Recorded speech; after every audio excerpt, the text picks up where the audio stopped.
यहाँ पे इतनी सारी भीड़ हुई है। अभी शो शुरू होने में आधे घंटे का देरी है, लेकिन तो भी लगभग सारी सीटें फुल हो गई हैं। हम कुछ जुगाड़ करके आए हैं। अभी यहाँ पे जो कैंपस का जो है सेट वहाँ पे अच्छा दिखता है, तो सारे लोग यहाँ का ही प्रेफरेंस देते हैं। हेलीपैड वाले में थोड़ा अच्छा नहीं दिखता है, तो हम अभी पीछे जाने वाले हैं, वहाँ से देखने वाले हैं।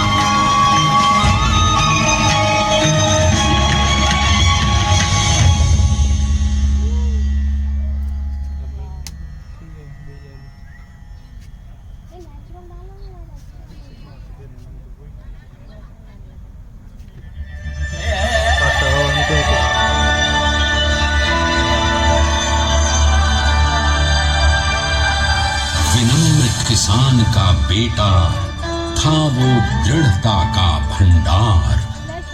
वल्लभ भाई पटेल नाम कहलाता था सरदार।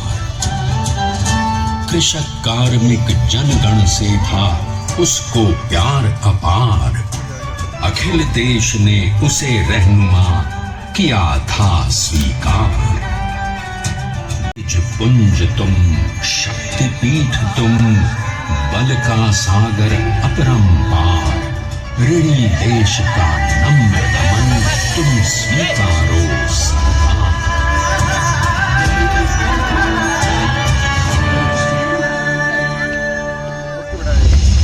1857 में अंग्रेजों को ललकारने वाले पहले स्वतंत्रता संग्राम के एक सक्रिय सिपाही थे झवेर भाई पटेल।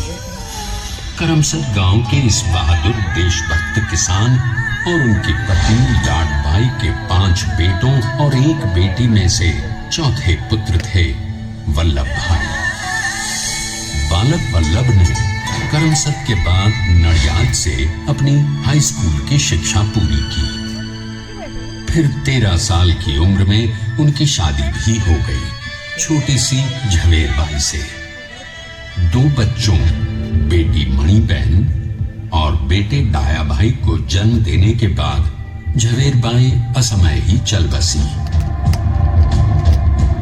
सदी बदलने और 20वीं सदी आने पर उनका जीवन भी एक चमत्कार की तरह बदला। पीडर का इम्तिहान पास करके वो वकालत करने लगे।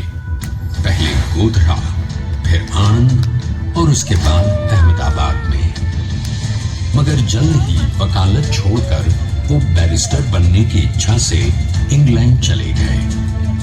लंदन में बैरिस्टरी में अव्वल आने और वजीफा जीतने वाले वो अनोखे भारतीय थे।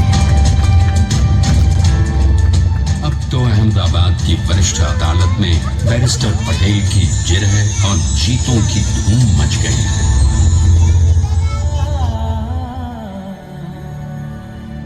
तभी एक युग पुरुष ने वल्लभ भाई के जीवन की धारा ही बदल दी। दक्षिण अफ्रीका में सत्याग्रह के अहिंसक अस्त्र से गोरे शासकों को सबक सिखाकर भारत वापस आए बैरिस्टर मोहनदास करमचंद गांधी से मिलकर वल्लभ भाई ने अपने कुछ वर्षों से सीखे विदेशी व्यवहार और संस्कार हमेशा के लिए त्याग दिए और अब वो अपने खेड़ा के किसानों को हक दिलाने के लिए बापू के साथ आंदोलन में कूद पड़े।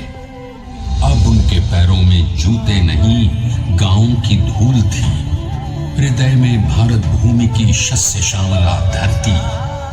मन में थे गांधी और मस्तिष्क में एक नए स्वतंत्र भारत का सपना।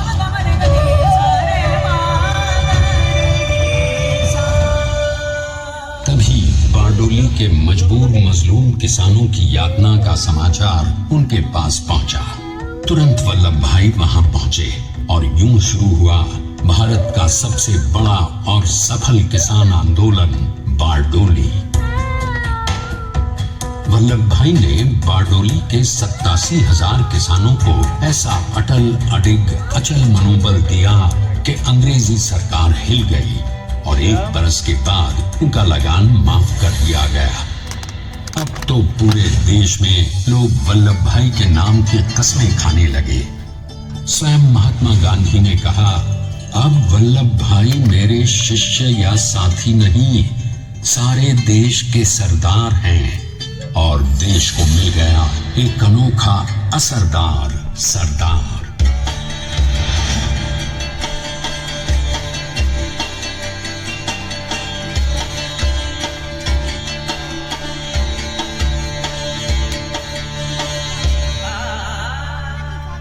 सरदार पटेल के नाम और देशभक्ति से अंग्रेज डर कर कांपने लगे। 1930 के नमक सत्याग्रह और दांडी कूच में वो बापू से भी पहले गिरफ्तार किए गए, तो सन 1932 में फिर उन्हें बापू के साथ ही जेल में 2 सालों के लिए डाल दिया गया। मगर आजादी के दीवानों को, स्वतंत्रता के परवानों को कौन गिरफ्तार कर पाया है।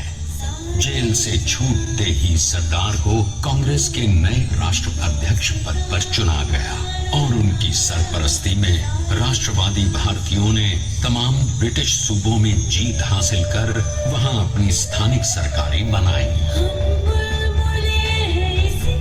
किंतु सरदार का सपना केवल सरकार बनाना नहीं था, उनका स्वप्न तो था एक ऐसे नए भारत का जहां हर रंग, हर रूप, हर जात, मजहब, तबके का हिंदुस्तानी एक साथ मिलकर एक ऐसा नया भारत बना सके जहां पूर्ण स्वराज के साथ सारे समाज को गरीबी, अशिक्षा, छुआछूत से भी आजादी मिल जाए।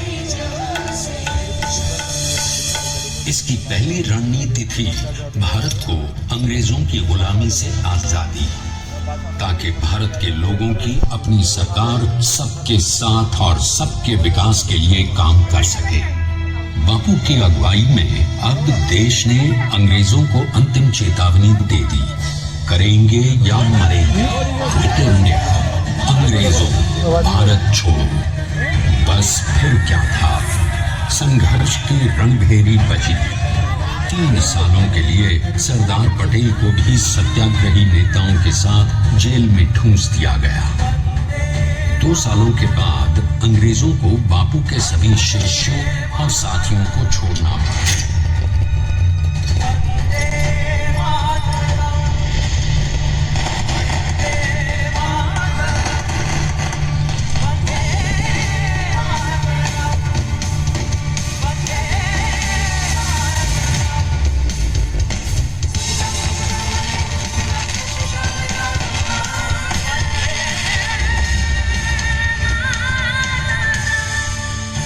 स्वतंत्रता के स्वप्न के सच होने के साथ अब सरदार पर कई एक नई जिम्मेदारियां थीं। आने वाली आजादी की तैयारी और एक नए भारत के लिए नए लोकतांत्रिक संविधान की संरचना। जैसा उनके साथी ने खुद कहा था, सरदार ने ही छेनी हथौड़ी लेकर एक नए भारत को उकेरा है।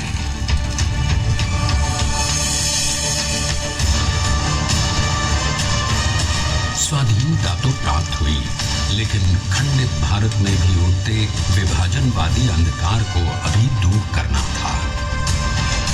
जब देश के खंड खंड होने का भय उत्पन्न होने लगा, तो सरदार ने निर्भय होकर खुद अपनी केंद्र सरकार और साथियों को भी चुनौती दे डाली और जम्मू कश्मीर को बचाने के लिए सारे देश का आकाश वायुयानों से भर गया।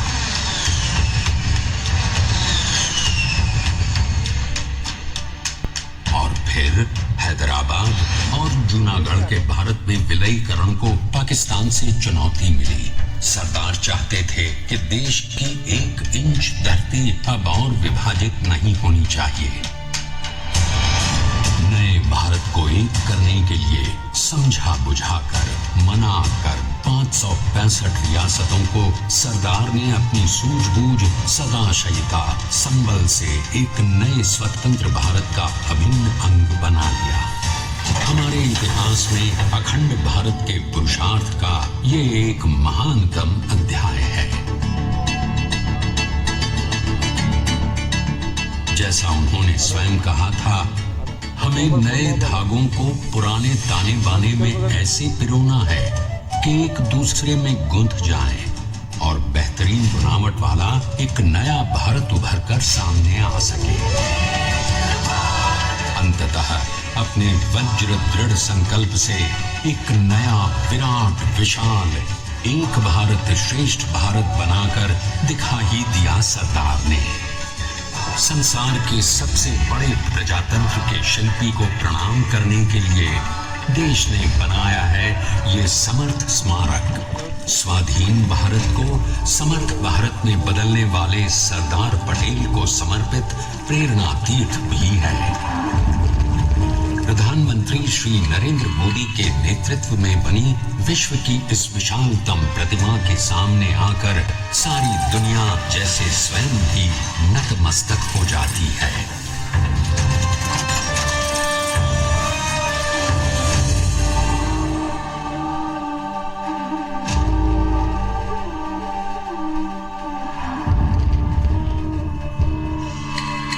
देश को बना गया वो अमिट अटल, हटा सका उसे न कोई शत्रुदल।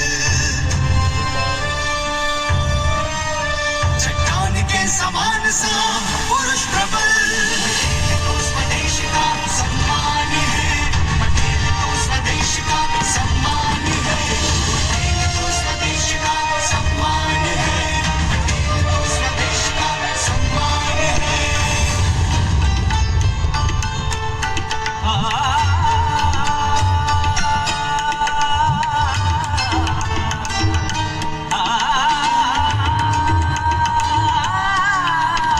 ऊंचाइयां आकाश को छुए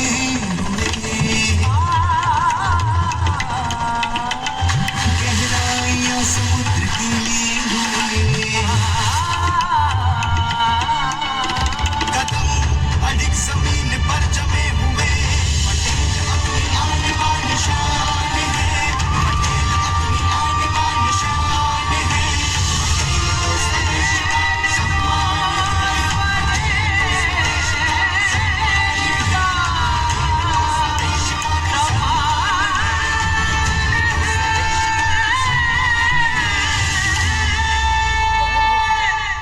आइए अब देखते हैं कि अपने लौह पुरुष को श्रद्धांजलि देती 182 मीटर ऊंची विश्व की सबसे विशालकाय प्रतिमा का निर्माण कैसे हुआ।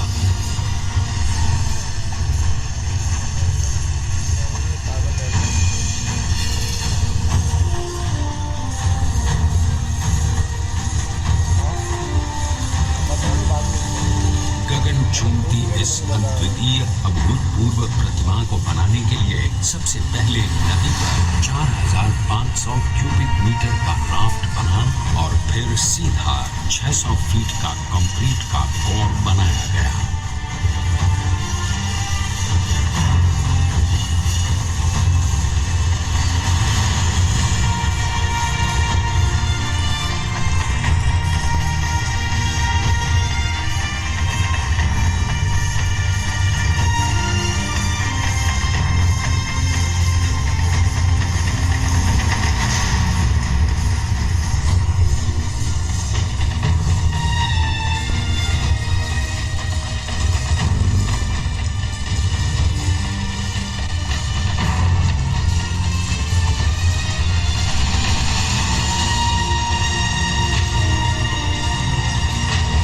इस कंक्रीट कोर के साथ लगाया गया स्टील का फ्रेमवर्क।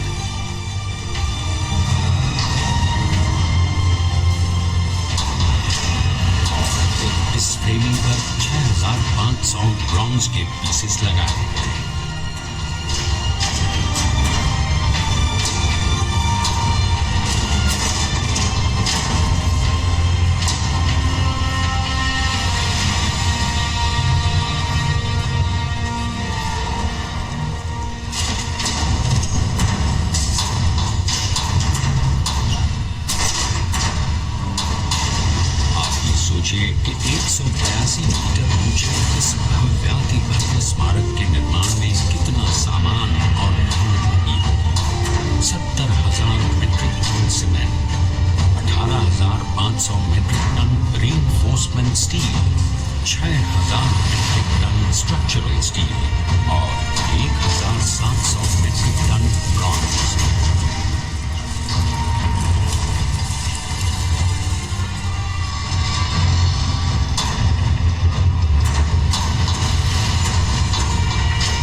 जिसे मुमकिन बनाने में एक सेकंड भी ब्रेक लिए बिना देश भर की टीम्स ने 24/7 काम किया।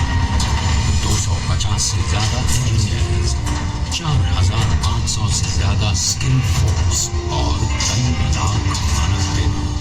हम गर्व से कह सकते हैं कि कुल मिलाकर स्टैच्यू ऑफ यूनिटी के निर्माण में 95% माल सामान, मजदूर, इंजीनियर्स और एक्सपर्ट्स थे भारतीय।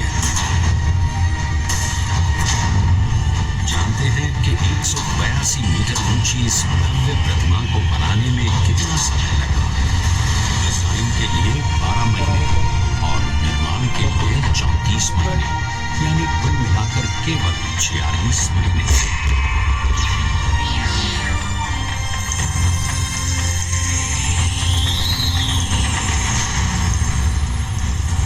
और इसी तरह बनी स्टैच्यू ऑफ यूनिटी, विश्व की सबसे ऊंची प्रतिमा।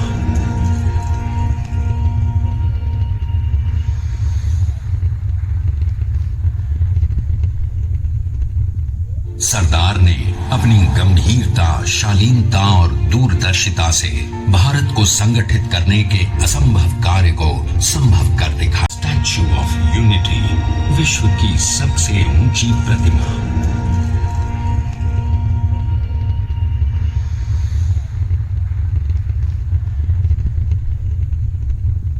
सरदार ने अपनी गंभीरता, शालीनता और दूरदर्शिता से भारत को संगठित करने के असंभव कार्य को संभव कर दिखाया।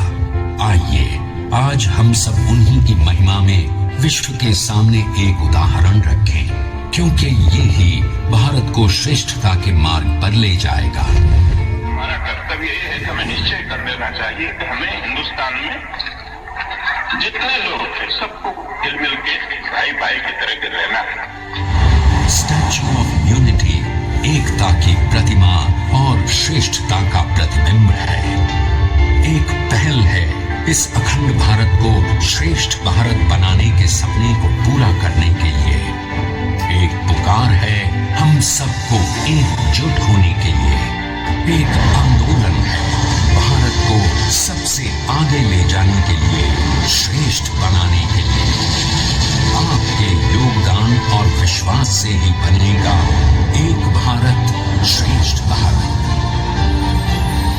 एकता का स्मारक है, एकता का संदेश है कि भाषा अनेक, भाव एक, राज्य अनेक, राष्ट्र एक, पंथ अनेक, लक्ष्य एक, बोली अनेक, स्वर एक, रंग अनेक, तिरंगा एक, समाज अनेक, भारत एक, रिवाज अनेक, संस्कार एक, योजना अनेक, मकसद एक, कार्य अनेक, संकल्प एक, राह अनेक, मंजिल एक, पहनावा अनेक, प्रतिभा एक, चेहरे अनेक, मुस्कान एक। ये एकता का संदेश लेकर के हम चले। और भाइयों बहनों, ये भारत की विशेषता है, विविधता में एकता। यही भारत की विशेषता है।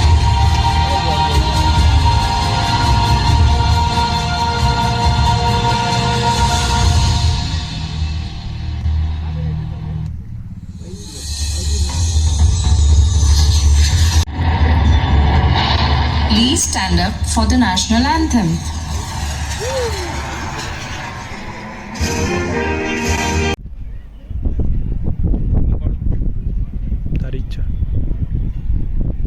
तो यहाँ पे लेज़र राइड शो होता है।